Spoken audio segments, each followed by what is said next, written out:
रहीम rabbi इश्रह ली सदरी व यस्सिर ली अमरी वहलुल उक़दतम मिन लिसानी यफ़क़हू क़ौली रब्बी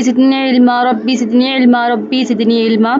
Assalamu alaikum dear students, I am Sana Chaudhary and from today I will teach you this chapter, that is chemical reactivity. Today is Friday, enjoy the blessings of Friday as well as enjoy your lecture. So students, you have covered almost all the topics and you have remained only two topics. So today we shall start from the topic importance of silver, gold and platinum.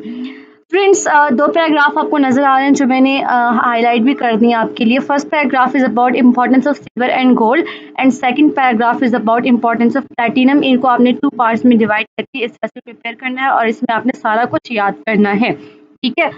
Silver and gold को बहुत पुराने चलते आ रहे हैं. इसको हम different चीज़ों में यूज़ करते हैं, स्पेशली ज्वेलरी और ऑर्नामेंट्स, जेवरात को ही कहते हैं.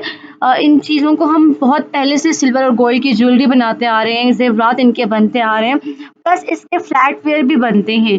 फ्लैटवेयर का मतलब है कटलरी की ये वाली चीज़ें आपको नज़र आ रही है. फ्लैटवेयर का ये पूरा सेट है. ठीक है. इसमें छुरी, कांटे, स्पून, चम्मच, हर सब चीज़ें होती हैं. इसके अलावा अच्छा, हम इन चीज़ों को यूज़ क्यों करते हैं इनके लिए? क्योंकि इनका बहुत ही ब्यूटीफुल लस्टर होता है और हाई मैलेबिलिटी होती है. अब इसका क्या मतलब है? क्योंकि ब्यूटीफुल लस्टर का मतलब है कि इनमें शाइनिंग बहुत खूबसूरत किस्म की होती है. And high malleability means mouldable, यानी this can be transformed easily into different shapes में इजीली मेटल्स को ट्रांसफॉर्म किया जा सकता है. इसीलिए हम इससे ये सब ऑर्नामेंट्स बनाते हैं, फ्लैटवेयर्स बनाते हैं, सो ऑन. लेकिन अगर हम इनको प्योरली यूज़ करें तो ये बहुत सॉफ्ट है हैंडल करने के लिए, इसलिए हम इसमें थोड़ा सा कॉपर ऐड कर देते हैं ताकि इससे थोड़ा सा हार्ड हो जाता है और इससे चीज़ें प्रिपेयर करना हमारे लिए ईजी हो जाता है.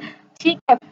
फॉर्मर टाइम्स का मतलब होता है बहुत पहले पुराने वक्तों में गोल्ड के और सिल्वर के कॉइन्स बनाए जाते थे, लेकिन आजकल जो है कॉपर और निकल को मिक्स करके एक अच्छा अलॉय कहते हैं दो मेटल्स के मिक्सचर को. ठीक है. आजकल जो कॉइन्स बनाए जाते हैं वो कॉपर और निकल के होते हैं.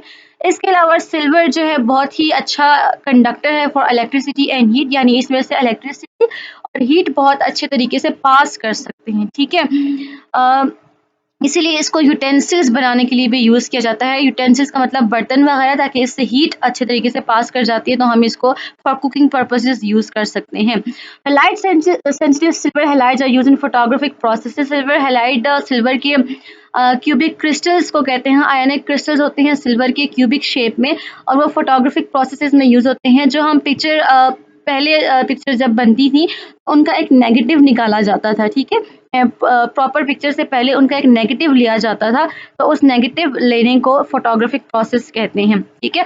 गोल्ड अलाइज डेंटिस्ट्री में यूज़ होते हैं. आपने सुना होगा कि किसी ने सोने का दांत लगवा लिया, तो डेंटिस्ट्री में भी इसके यूजेस हैं. इसके अलावा इसको हम थेरेपैटिक एप्लीकेशंस के लिए भी यूज़ करते हैं. थेरेपैटिक बेसिकली साइंस की एक फील्ड है, एक ब्रांच है, जिसमें बहुत सारी बीमारियों को पहले डायग्नोस किया जाता है और जब वो डायग्नोस हो जाती हैं उसके बाद उनका ट्रीटमेंट किया जाता है. ठीक है. इसी तरह salts of gold are used to treat rheumatic arthritis, यानी रूमेटिक आर्थराइटिस एक बीमारी का नाम है जिसमें क्या होता है, जो जिस्म के जोड़ होते हैं ना, जो जॉइंट्स हो जाते हैं वो स्वेल हो जाते हैं, यानी बहुत सूज जाते हैं. ठीक है. तो उस बीमारी के ट्रीटमेंट के लिए हम गोल्ड के सॉल्ट्स यूज़ करते हैं. So this was the important of silver and gold. बहुत ज़्यादा यूजेस हैं. आप इनको पॉइंट्स की फॉर्म में भी याद कर सकते हैं, एज वेल एज पैराग्राफ की फॉर्म में भी you can learn it. Okay. Side वाले ब्लॉक पर आ जाइए. Rolled gold is a thin layer of gold alloy that is bonded on to brass और निकल सिल्वर अलॉय.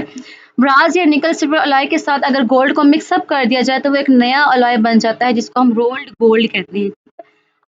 प्लैटिनम बहुत ज़्यादा इसकी इंडस्ट्रियल यूजेस है, स्पेशली हम कोई रिएक्शन करते हैं तो इसको एज ए कैटलिस्ट यूज़ करते हैं. कैटलिस्ट का मतलब होता है ऐसा सब्सटेंस जो कि किसी भी केमिकल रिएक्शन को स्पीड अप करने के लिए, स्पीड को बढ़ाने के लिए यूज़ किया जाता है, उसे कैटलिस्ट कहते हैं. और प्लैटिनम को इस पर्पस के लिए हम यूज़ करते हैं. फॉर एग्जांपल कॉन्टैक्ट प्रोसेस में जब हम सल्फ्यूरिक एसिड, कॉन्टैक्ट प्रोसेस वो प्रोसेस होता है जिसमें सल्फ्यूरिक एसिड को प्रिपेयर किया जाता है और 100% प्योर प्रोड्यूस किया जाता है, उसमें हम प्लैटिनम को एज ए कैटलिस्ट यूज़ करते हैं. इसके अलावा प्लैटिनम को हम हाइड्रोजन इलेक्ट्रोड में, फ्यूल सेल्स में एज ए इलेक्ट्रोड भी यूज़ करते हैं. ठीक है. अब इलेक्ट्रोड क्या होता है, फ्यूल सेल क्या होता है? Fuel cell fuel cell basically ऐसा सेल है या आप समझ लें ऐसा प्लांट हमने प्रिपेयर किया है जिसमें केमिकल एनर्जी को इलेक्ट्रिकल एनर्जी में चेंज किया जाता है और उसमें इलेक्ट्रोड्स हम हाइड्रोजन के या प्लेटिनम के यूज़ करते हैं। इलेक्ट्रोड कुछ इस तरह से होता है, ठीक है। ये फ्यूल सेल है, ये जो साइड पे आपको नजर आ रहा है, ये केमिकल एनर्जी को जो कि मॉलिक्यूल्स के अंदर पाई जाती है उनको इलेक्ट्रिकल एनर्जी में चेंज करने के लिए जो पूरा पावर प्लांट लगाया गया है इसको हम फ्यूल सेल कहते हैं।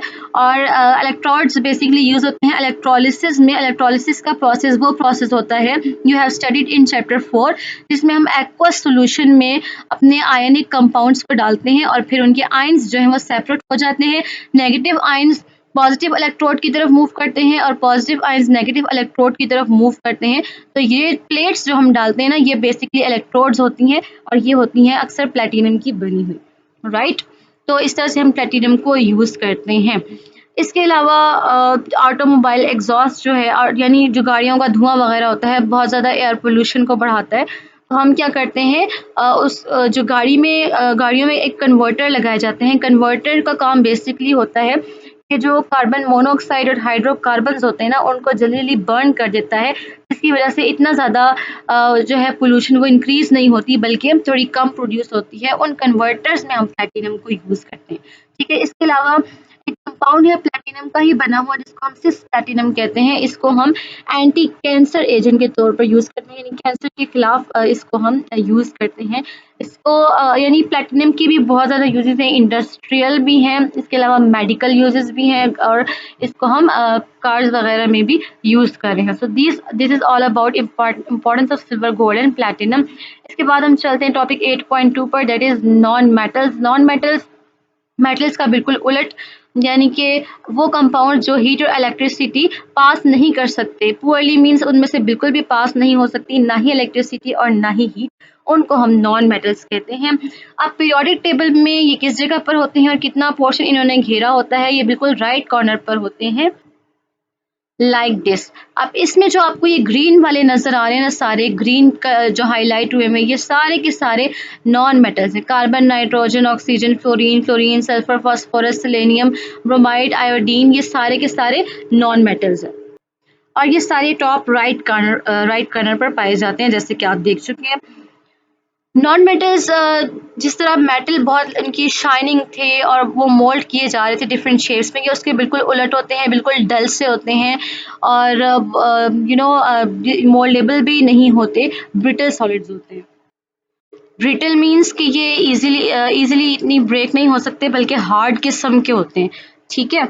इसके अलावा नॉन मेटल्स की ही से ही आप फर्दर चलें मेटलाइट्स के बारे में। अगर आपने जानना हो मेटलाइट्स क्या चीज़ होती हैं, मेटलाइट्स का क्वेश्चन किसी भी तरह से आ सकता है कि what do you know about metalloids और एक्सप्लेन द कैरेक्टरिस्टिक्स ऑफ मेटलाइट्स।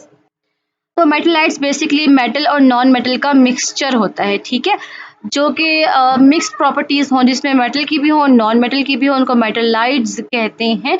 और बहुत सारे इलेक्ट्रॉनिक मटेरियल्स में इनको हम यूज़ करते हैं। For example silicon and germanium को, सिलिकॉन से डिफरेंट चिप्स भी बनाई जाती हैं, कंप्यूटर में वो लगाई जाती हैं, कंप्यूटर चिप्स उनको कहते हैं, ठीक है। जैसे ऑलरेडी यहाँ पर मेंशन है, computer chips and solar cells में इनको यूज़ किया जाता है। पहले हम इस ब्लॉग को देख लेते हैं, this is all about chips and जो मैंने पार्ट हाईलाइट किया है आपने सिर्फ उसी को याद करना है, ठीक है। चिप्स यहाँ से एक्चुअली स्टार्ट होता है। Chips are microscopic micro processors which can perform all the functions of a computer. ये दो लाइंस आपने यहाँ से करनी है। कंप्यूटर में कभी आप अगर उसका मदरबोर्ड खोल के देखें तो वहाँ पर बहुत छोटी छोटी चिप्स लगी होती हैं, वो सिलिकॉन की बनी होती हैं या जर्मेनियम की, और उनमें बहुत सारे आईसीज कहते हैं, छोटे छोटे सर्किट्स को जो इनमें लगे हुए होते हैं, इंटीग्रेटेड सर्किट्स को। तो ये चिप्स जो है वो वही सारी फंक्शनिंग कर रही होती हैं कंप्यूटर की, ठीक है। A chip is made from a very thin flake, यहाँ से आपने करना है इसको दोबारा, यहाँ से a chip is made from a thin flake और an element called सिलिकॉन से बनी होती हैं और बहुत ही थिन सी लेयर होती है। Specific areas of the chip are cut और attached in order to make a pattern called circuit बनाने के लिए उनका कोई स्पेसिफिक एरिया ही कट किया जाता है और उसको हम कहते हैं इंटीग्रेटेड सर्किट, ठीक है। एक सर्किट में हज़ारों की फॉर्म में, मिलियंस की फॉर्म में चिप्स लगी हुई होती हैं जो कि सारे के सारे कंप्यूटर की वर्किंग को